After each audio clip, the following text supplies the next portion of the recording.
ಬಡ್ಡಿ ಭೂತ ಜುಗಲ್ಬಂದಿ ವಿಶೇಷಕ್ಕೆ ಮತ್ತೊಮ್ಮೆ ಸ್ವಾಗತ ವೀಕ್ಷಕರೇ.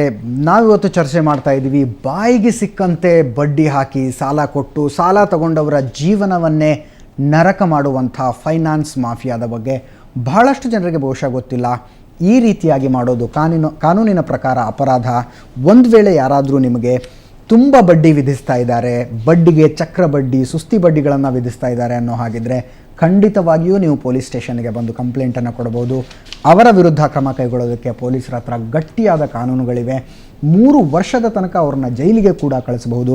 ಇದರ ಬಗ್ಗೆ ನಾವು ಜಾಯಿಂಟ್ ಕಮಿಷನರ್ ದಯಾನಂದ್ ಅವರ ಹತ್ರ ಮಾತಾಡ್ತಾ ಇದ್ವಿ. ಇತ್ತೀಚೆಗೆ ತುಂಬ ರ್ಯಾಪಿಡಾಗಿ ಈ ರೀತಿಯಾದಂಥ ಪ್ರಕರಣಗಳನ್ನು ಬೆಂಗಳೂರಿನಲ್ಲಿ ನೀವು ನೋಡ್ತಾ ಇದ್ದೀರಿ. ಮತ್ತೆ ಸುದ್ದಿಗಳು ಬರ್ತಾ ಇದೆ. ಎಕ್ಸಾರ್ಬಿಟೆಂಟ್ ಇಂಟ್ರೆಸ್ಟ್ ಅಂದರೆ ಮನಸ್ಸಿಗೆ ಬಂದಂತೆ ಬಡ್ಡಿ ಹಾಕೋರನ್ನು ಬಂಧಿಸಿ ಜೈಲಿಗೆ ಕಳಿಸುವಂಥ ಸಾಕಷ್ಟು ಪ್ರಕರಣಗಳು ಇತ್ತೀಚೆಗೆ ಬರ್ತಾ ಇದೆ. ಸರ್, ಎಷ್ಟು ಕೇಸ್ಗಳನ್ನು ಮಾಡಿದ್ದೀರೋ ಒಂದು ಅಂದಾಜು? ಇದು ಈ ವರ್ಷ ಅಂದರೆ ಅಪ್ ಟು ಏಪ್ರಿಲ್ ಒಳಗಡೆನೆ ಈಗಾಗಲೇ 34 ಪ್ರಕರಣಗಳನ್ನು ಕಳೆದ ವರ್ಷ 2011ರಲ್ಲಿ ಸುಮಾರು 69 ಪ್ರಕರಣಗಳು ಈ ರೀತಿ ಪತ್ತೆಯಾಗಿದ್ದು. ಓಕೆ, ಅಂದರೆ ತುಂಬ ಬಡ್ಡಿ.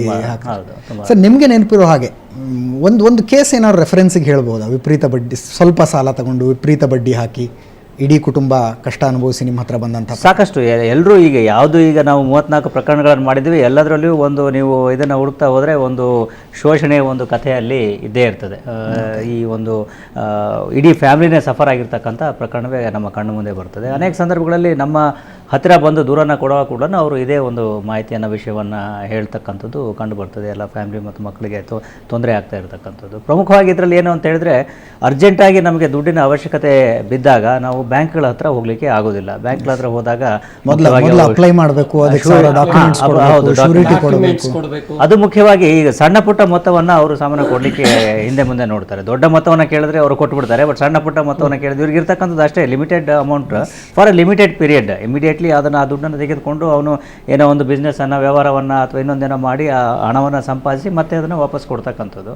ಇದು ಮೈಕ್ರೋ ಫೈನಾನ್ಸಿಂಗ್ ರೀತಿಯಲ್ಲಿ ನಡೀತಾ ಇರತಕ್ಕಂಥದ್ದು. ಇದಕ್ಕೆ ಹೆಚ್ಚಿನ ಒಂದು ಸರಿಯಾದ ಸೂಕ್ತ ಮಟ್ಟದ ವ್ಯವಸ್ಥೆ ಇಲ್ಲದೆ ಇರೋದ್ರಿಂದ ಇವರು ಈ ರೀತಿ ಲೇವಿದಾರರ ಹತ್ರ ಹೋಗ್ತಕ್ಕಂಥದ್ದು ಮತ್ತು ಅವ್ರಿಗೆ ಹೇಳ್ತಕ್ಕಂಥ ಒಂದು ಅಂದರೆ ಅವ್ರಿಗೇನಿರ್ತದೆ ಅಂದರೆ ನನಗೆ ದುಡ್ಡು ಬರ್ತದೆ, ಬಂದ ತಕ್ಷಣ ಕೊಟ್ಬಿಡ್ಬೋದು ಅಂತೇಳಿ ಅವ್ರಿಗೆ ಅದು ದೊಡ್ಡ ಬಡ್ಡಿ ಅಂತಲೂ ಇನಿಷಿಯಲ್ ಆಗಿ ಅನಿಸೋದಿಲ್ಲ. ಬಟ್ ನಂತರದಲ್ಲಿ ಅವರು ಕಟ್ತಾ ಹೋದಾಗೆಲ್ಲ ಬರೀ ಅವರು ಇಂಟ್ರೆಸ್ಟನ್ನೇ ಕಟ್ತಾ ಹೋಗ್ತಾರೆ, ಹೊರತಾಗಿ ಪ್ರಿನ್ಸಿಪಲ್ ಅಮೌಂಟ್ಗೆ ಅದು ಬರೋದೇ ಇಲ್ಲ. ಸೊ ಹಾಗಾಗಿ ಕೊನೆ ಗಳಿಗೆಯಲ್ಲಿ ಅವ್ರು ಲೆಕ್ಕ ಮಾಡಿದಾಗ ನಾನು ಇವರು ಎಷ್ಟು ಕೇಳಿದರೆ ಅದಕ್ಕೆ ಒಂದು 30,000 ಬಡ್ಡಿ ತೊಗೊಂಡಿದ್ರೆ 1 ಲಕ್ಷ ಗಟ್ಟಲೆ ಇಂಟ್ರೆಸ್ಟನ್ನು ಕಟ್ಟಿರ್ತಕ್ಕಂಥ ಪ್ರಕರಣಗಳು, 30,000 ಅಸಲು ಸಾಲ ತಗೊಂಡಿದ್ದು 1 ಲಕ್ಷ ಬಡ್ಡಿ ಕಟ್ಟಿರ್ತಕ್ಕಂಥದ್ದು ಕಂಡು ಬರ್ತದೆ. ಸೊ ಈ ರೀತಿ ಅವ್ರ ನಂತರದಲ್ಲಿ ನೋಡಿದಾಗ ಇಷ್ಟು ಕಟ್ಟಿರ್ತಕ್ಕಂಥದ್ದು ಮತ್ತೆ ಆ ಬಡ್ಡಿ ಬೆಳಿತಾನೆ ಹೋಗ್ತಾ ಇರ್ತದೆ, ಹೊರತಾಗಿ ಎಂದು ಕಡಿಮೆ ಆಗೋದಿಲ್ಲ. ಇವರಿಗೆ ಸರಿಯಾಗಿ ಲೆಕ್ಕ ಮತ್ತು ಈ ರೀತಿಯ ವಿಷಯಗಳು ಗೊತ್ತಿಲ್ಲ ಅಂತ ಹೇಳಿದ್ರಂತೂ ಮುಗದೇ ಹೋಯ್ತು. ಅವ್ರು ಏನು ಹೇಳ್ತಾರೆ ಅದನ್ನೇ ಇವ್ರು ಕೇಳಿಕೊಂಡು ಮತ್ತೆ ಒಬ್ಬರ ಹತ್ರ ಸಾಲ ಮಾಡಿರೋದನ್ನು ಅವನು ಪೀಡಿಸಲಿಕ್ಕೆ ಶುರು ಮಾಡಿದಾಗ ಇನ್ನೊಬ್ಬರ ಹತ್ರ ಹೋಗಿ ಮತ್ತೆ ಸಾಲ ಮಾಡಿ ಇವನ ಸಾಲವನ್ನು ತೀರಿಸ್ತಕ್ಕಂಥ ಪ್ರಕರಣಗಳು ಕೂಡ ಇರ್ತವೆ. 3 ಜನ ಇನ್ನೊಂದು ಸಾಲ ತೆಗಿತಕ್ಕಂಥದ್ದು ಇರ್ತಕ್ಕಂಥ ಇನ್ನೊಂದೇನೋ ಒಂದಿದ್ರೆ ಅದನ್ನ ಅವರು ಮಾರ್ಟ್ಗೇಜ್ ಮಾಡ್ತಕ್ಕಂಥದ್ದು. ಸೊ ಈ ರೀತಿ ಕಣ್ಣೀರು ಕಥೆಗಳು ಸಾಕಷ್ಟು ಕಂಡು ಬರ್ತವೆ.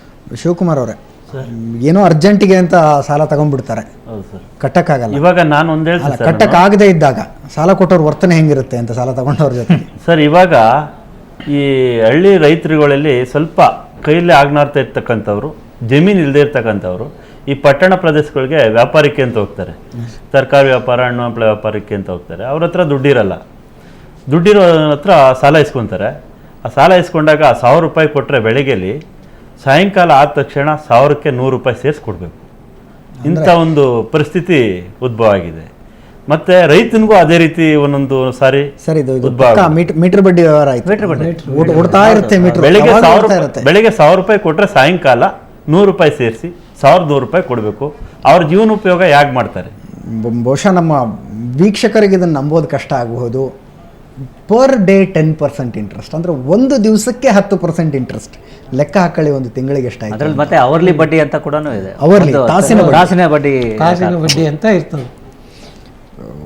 ಒಂದು ದಿನಕ್ಕೆ ನಾವು ತಾಸಿನ ಬಡ್ಡಿ ಲೆಕ್ಕ ಬಿಟ್ಬಿಡೋಣ. ಒಂದು ದಿನಕ್ಕೆ 10% ಅಂತ ಹಿಡ್ಕೊಂಡ್ರೆ ತಿಂಗಳಿಗೆ 300% ಬಡ್ಡಿ ಕಟ್ತಾರೆ. ಅಂದರೆ 1,000 ರೂಪಾಯಿ ತಗೊಂಡ್ರೆ ಎಷ್ಟಾಯಿತು, 10,000 ತಗೊಂಡ್ರೆ ಎಷ್ಟಾಯಿತು ಲೆಕ್ಕ ಮಾಡ್ಕೊಳ್ಳಿ. ತುಂಬ ಸಲ ತರಕಾರಿ ವ್ಯಾಪಾರದವರು ಈ ರೀತಿಯಾದಂಥ ಬಡ್ಡಿ ಕುಳಗಳಿಗೆ ಬಲಿಯಾಗೋರು. ಬೆಳಗ್ಗೆ ಅವರು 1,000 ರೂಪಾಯಿ ಸಾಲ ತಗೊಂಡು ಅಷ್ಟರಲ್ಲಿ ಸ್ವಲ್ಪ ತರಕಾರಿ ಖರೀದಿ ಮಾಡಿ ಸಂಜೆವರೆಗೂ ಮಾರಬೇಕು. ಸಂಜೆ ಮಾರಿದ ದುಡ್ಡಿನಲ್ಲಿ 1,000 ರೂಪಾಯಿಗೆ 100 ರೂಪಾಯಿ ಬಡ್ಡಿ ಸೇರಿಸಿ ಸಾಲಗಾರನಿಗೆ ವಾಪಸ್ ಕೊಟ್ಟು ಉಳಿದಿರೋ ದುಡ್ಡಿನಲ್ಲಿ ತನ್ನ ಮನೆಗೆ ಅಕ್ಕಿನೋ ಬೇಳಿನ ತೊಗೊಂಡು ಹೋಗಬೇಕು. ಇಂಥ ಒಂದು ಮಾಫಿಯಾದ ಕೈಯಲ್ಲಿ ಸಿಕ್ಕು ನರಳ್ತಾ ಇರೋರು ಅತಿ ಬಡವರು, ಅಂದರೆ ರಸ್ತೆ ಬದಿ ವ್ಯಾಪಾರ ಮಾಡುವಂಥವ್ರು, ಹಣ್ಣಿನ ವ್ಯಾಪಾರ, ತರಕಾರಿ ವ್ಯಾಪಾರ ಮಾಡುವಂಥವ್ರು.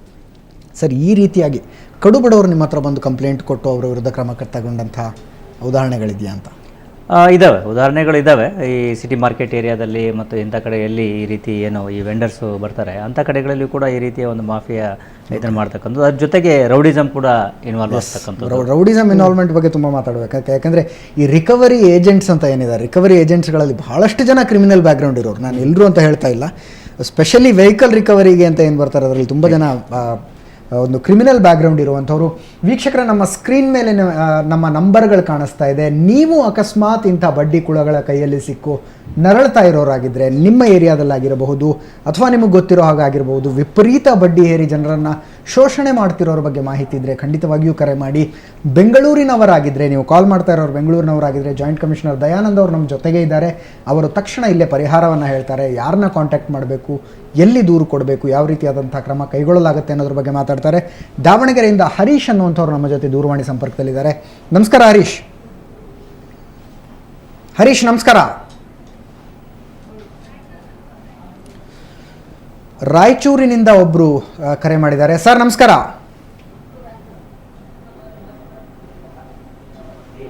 ಸರ್, ನನ್ನ ಧ್ವನಿ ಕೇಳಿಸ್ತಾ ಇದೆಯಾ? ನನ್ನ ಧ್ವನಿ ಕೇಳಿಸ್ತಾ ಇದೆಯಾ? ಹಲೋ ಸರ್, ನನ್ನ ಧ್ವನಿ ಕೇಳಿಸ್ತಾ ಇದೆಯಾ? ಕೇಳಿಸ್ತಾ ಇದೆ ಸರ್.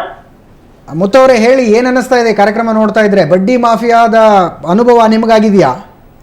ಸರ್ ಹೌದು ಸರ್, ಅದ್ರ ಬಗ್ಗೆ ಮಾತಾಡೋಣ ಅಂತ ಅಂದ್ಬಿಟ್ಟು ಹೇಳಿ. ಸರ್ ಏನಿಲ್ಲ, ಈಗ ಬಡ್ಡಿ ಮಾಫಿಯಾ ಅನ್ನೋದು ಹಳ್ಳಿಗಾಡಲ್ಲ ಸರ್. ಹಾಂ, ಬ್ಯಾಂಗ್ಳೂರ್ ಸಿಟಿಲಿ ಇನ್ನೂ ತುಂಬಾ ಜಾಸ್ತಿ ಆಗ್ಬಿಟ್ಟಿದೆ. ಓಕೆ. ಅದು ಬಡ್ಡಿ ಮಾಫಿಯಾ ಹಳ್ಳಿ ಜನಕ್ಕೆ ತೊಂದರೆ ಕೊಡ್ತಾ ಇದ್ಯೋ, ಅದೇ ಇದ್ರಲ್ಲಿ ಮಾರ್ಕೆಟ್ ಅನ್ನೋ ಒಂದು ಇದ್ರಲ್ಲಿ ಮಾರುಕಟ್ಟೆಯಲ್ಲಿ, ಹಲೋ ಸರ್. ಹಾಂ, ಹೇಳಿ ಹೇಳಿ, ಕೇಳಿಸ್ತಾ ಇದೆ, ಹೇಳಿ. ಮಾರುಕಟ್ಟೆಯಲ್ಲಿ ತುಂಬಾ ಅನ್ಯಾಯ ಆಗ್ತಾ ಇದೆ. ಪ್ರತಿಯೊಂದು ಮಾರ್ಕೆಟ್ಗಳಲ್ಲೂ, ನಗರ ಪ್ರದೇಶದ ಮಾರುಕಟ್ಟೆಗಳಲ್ಲಿ ತುಂಬಾ ಅವ್ಯವಹಾರ ಆಗ್ತಾ ಇದೆ. ಈಗ ತಾನೇ ಅದೇ ವಿಷಯ ಮಾತಾಡ್ತಾ ಇದ್ವಿ ನಾವು ಮುತ್ತು ಅವರೇ. ನಾವು 10% ಪರ್ ಡೇ 10%, ಅಂದರೆ ಮೀಟರ್ ಬಡ್ಡಿ ಲೆಕ್ಕಾಚಾರದಲ್ಲಿ ಸಾಲ ಕೊಟ್ಟು ದಿನಕ್ಕೆ 10%ನಂತೆ ಬಡ್ಡಿ ವಸೂಲು ಮಾಡೋದು ವಿಶೇಷವಾಗಿ ಮಾರುಕಟ್ಟೆ ಪ್ರದೇಶಗಳಲ್ಲಿ ನಡೀತಾ ಇದೆ. ಪ್ರತಿದಿನ ಯಾರಿಗೆ ತಮ್ಮ ವ್ಯವಹಾರಕ್ಕೆ ಬಂಡವಾಳ ಅಂತ ಬೇಕಾಗಿರುತ್ತೋ ಅವರು ಇದಕ್ಕೆ ಬಲಿಪಶು ಆಗ್ತಾ ಇದ್ದಾರೆ. ಹೌದು ಸರ್, ಅದೇ ತರನೇ ಪ್ರತಿದಿನಕ್ಕೆ 10% ಬಡ್ಡಿ ಕೊಡೋ ವ್ಯಕ್ತಿ ಹೊಟ್ಟೆಗೆ ಏನು ಉಳಿಯುತ್ತೆ ಅವನಿಗೆ? ಅವನು ಕುಟುಂಬ ನಡೆಸೋದು ಹೇಗೆ, ಜೀವನ ಮಾಡೋದು ಹೇಗೆ ಅಂತ ತುಂಬಾ ತುಂಬಾ ಅನ್ಯಾಯ ಸರ್. ಇದ್ರ ಬಗ್ಗೆ ನಮ್ಮ ಕಮಿಷನರು ಜಾಗೃತಿಯಾಗಿ ಕ್ರಮ ಕೈಗೆ ತಗೊಳ್ಳಿಲ್ಲ ಅಂದ್ರೆ ಬಡ ಜನ ಬದುಕುದು ತುಂಬಾ ಕಷ್ಟನೇ. ಖಂಡಿತ ಶಿವಕುಮಾರ್, ನಾವು ಕಾರ್ಯಕ್ರಮದ ಆರಂಭದಲ್ಲೇ ಹೇಳಿದ್ವಿ, ಇವತ್ತು ಜನಪರವಾದಂತ ಮತ್ತು ಬಡವರ ಪರವಾದಂತ ಹೇಳ್ಬೇಕಂದ್ರೆ ರೈತನು ಎಲ್ಲೇ ಹೋಗಿನೂ ರೈತನು ಇವತ್ತು ಸಂಕಷ್ಟದಲ್ಲಿದ್ದಾನೆ. ಇವತ್ತು ಅವನು ಬೆಳೆಯುವಂತ ತರಕಾರಿ ಇವತ್ತು ರೇಟ್ ಸಿಗ್ತಾ ಇಲ್ಲ. ಅವನು ಅಲ್ಲ, ಇವತ್ತಾರ ಒಂದು ಕಾರ್ಯಕ್ರಮ ಹಾಕಿದ್ವಿ, 100 ರೂಪಾಯಿ 1 kg ಬೀನ್ಸ್ ಆಗಿದೆ, ಹಸಿ ಮೆಣಸಿನಕಾಯಿ ತಿನ್ನೋಂಗಿಲ್ಲ, ತರಕಾರಿ ಮಧ್ಯವರ್ತಿಗಳು ಎಲ್ಲ ಇವ್ರಿಗೆ ಬಡ್ಡಿ ಕೊಡೋಕ್ಕೋಸ್ಕರ ತರಕಾರಿ ರೇಟ್ ಜಾಸ್ತಿ ಮಾಡ್ತಾ ಇದ್ದಾರೆ. ಇವತ್ತು ತರಕಾರಿ ಮಾರೋನು ಇಲ್ಲ, ರೈತನ ಬೆಳೆದವನ್ಗೆ ಏನು ಸಿಗ್ತಾ ಇಲ್ಲ ಸರ್. ಬೆಳೆದವನ್ಗೆ ಏನು ಸಿಗ್ತಾ ಇಲ್ಲ. ಬೆಳೆದವನ್ ಏನಂತಂದ್ರೆ ಈಗ 1000 ಅಡಿ ಬೋರ್ ಹಾಕಿರ್ತಾರೆ. 1000 ಅಡಿ ಬೋರ್ ಹಾಕಿದ್ರೆ ಅವನಿಗೆ ಹಾಕಿರೋ ಬಡ್ಡಿ ಕೂಡ ಬರಲ್ಲ. ಅವನು ಸಾಲ ಮಾಡಿ ಬಡ್ಡಿ ಕಟ್ಟಕ್ಕೋಸ್ಕರ ತರಕಾರಿಗೆ ಸ್ವಲ್ಪ ಹೊತ್ತಿನ ಮುಂಚೆ ಮಾತಾಡ್ತಾ ಇದ್ವಿ ನಾವು ಈ ವಸೂಲಿ ವ್ಯವಹಾರದಲ್ಲಿ ಕ್ರಿಮಿನಲ್ ಬ್ಯಾಕ್ಗ್ರೌಂಡ್ನವರು. ನಿಮ್ ಕಡೆ ಎಲ್ಲ ಹೆಂಗ್ ವಸೂಲಿ ಮಾಡ್ತಾರೆ ಸಾಲ ಕೊಡದೇ ಇದ್ರೆ? ಸರ್, ಈಗ ಗುಂಡಾಗಳನ್ನ ಕಳಿಸ್ತಾರೆ. ಅವ್ರು ಎದುರಿಸಿ ಬದರಿಸಿ ಅವ್ರ ಮನೇಲಿ ಏನು ಪ್ರೋಗ್ರಾಮ್ ನಡೀತವೆ, ಕಾರ್ಯಕ್ರಮಗಳು ಏನು ನಡೀತಾವೆ, ಅದೆಲ್ಲ ಯಾರು ಬಂದಿದ್ದಾರೆ, ಅವ್ರ ಮನೇಲಿ ಏನೋ ನೆಂಟರು ಇಷ್ಟರು ಬಂದಿದ್ದಾರೆ, ಅದನ್ನೆಲ್ಲ ಏನು ನೋಡಲ್ಲ. ಸುಮ್ಮನೆ ಏನೋ ಏಕಾಏಕಿ ಬರೋದು, ಎಲ್ಲ ದುಡ್ಡು ಎಷ್ಟು ದಿನ ಆಯ್ತಾ ನಿನ್ಗೆ ಹೇಳಿ ಕೊಡೋದು, ಕೊಡಲೇ ಇಲ್ಲ ಇನ್ನು ಅಂತ ಹೇಳಿ ಮನೇಲಿ ಸಂಬಂಧಿಕರಿದ್ದಾಗ ಕಾರ್ಯಕ್ರಮಗಳು ನಡೀತಾ ಇದ್ದಾಗ ಇದೆಲ್ಲ ಸಾಮಾನ್ಯವಾಗಿ ಇದು ಅವ್ರಿಗೆ ವಾಡಿಕೆ ಅಂತ ಅನಿಸ್ಬಿಟ್ಟದ. ಇದು ಯಾರಿರ್ತಾರೆ ಯಾರಿರಲ್ಲ, ಹೆಣ್ಮಕ್ಳುಗಳು ಇರ್ತಾರೆ, ಅವೆಲ್ಲ ಯಾಕೆ ಕೇಳಬೇಕು, ಏನು ಇದು ಮಾಡಬೇಕು ಏನೂ ಗೊತ್ತಿಲ್ಲ.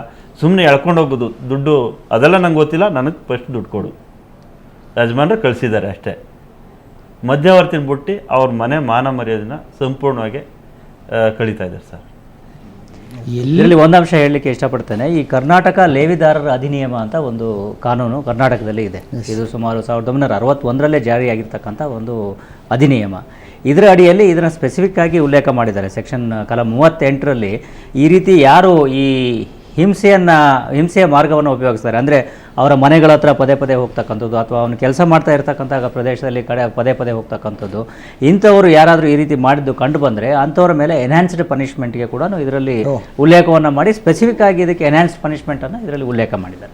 ಬಹಳಷ್ಟು ಜನರು ನಿಜವಾಗ್ಲೂ ನನಗೆ ಕೂಡ ಈ ವಿಷಯ ಗೊತ್ತಿರಲಿಲ್ಲ. ಯಾರು ನಿಮಗೆ ಸಾಲ ಕೊಟ್ಟವರು ತೀರಾ ಹಿಂಸೆ ಮಾಡಿದ್ರೆ ಸಾಲ ವಾಪಸ್ ಪಡೆಯೋದಕ್ಕೆ that itself becomes an offence.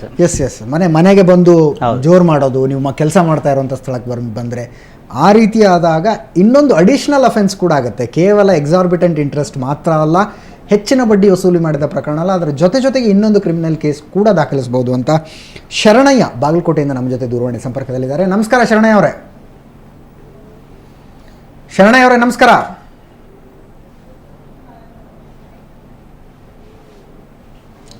ದೂರವಾಣಿ ಸಂಪರ್ಕ ಕಡಿತಗೊಂಡಿದೆ ಅಂತ ಅನಿಸುತ್ತೆ. ಬಹಳಷ್ಟು ಇಂಟ್ರೆಸ್ಟಿಂಗ್ ವಿಷಯಗಳು ಬರ್ತಾ ಇದೆ. ಕೇವಲ ಬಡ್ಡಿ ಸಾಲವನ್ನು ಕೊಡೋದು ಮಾತ್ರ ಅಲ್ಲ, ಅದನ್ನು ವಸೂಲು ಮಾಡೋದಕ್ಕೆ ತೋಳ್ಬಲವನ್ನು ಬಳಸಿದರೆ, ರೌಡಿಗಳ ಸಹಾಯವನ್ನು ತಗೊಂಡ್ರೆ, ಮನೆ ಹತ್ರ ಬಂದು ಗಲಾಟೆ ಮಾಡೋದು, ಮರ್ಯಾದೆ ಕಳೆಯೋದು, ಇಂಥ ಕೆಲಸವನ್ನು ಮಾಡಿದರೆ ಕೂಡ ಕ್ರಿಮಿನಲ್ ಪ್ರಕರಣ ಆಗುತ್ತೆ ಅನ್ನುವಂಥದ್ದು. ಇದರ ಬಗ್ಗೆ ಇನ್ನಷ್ಟು ಚರ್ಚೆ ಮಾಡೋಣ. ಅದಕ್ಕಿಂತ ಮುಂಚೆ ಬಡ್ಡಿ ಭೂತ ದುನಿಯಾ ವಿಶೇಷದಲ್ಲಿ ಒಂದು ಸಣ್ಣ ಬ್ರೇಕ್.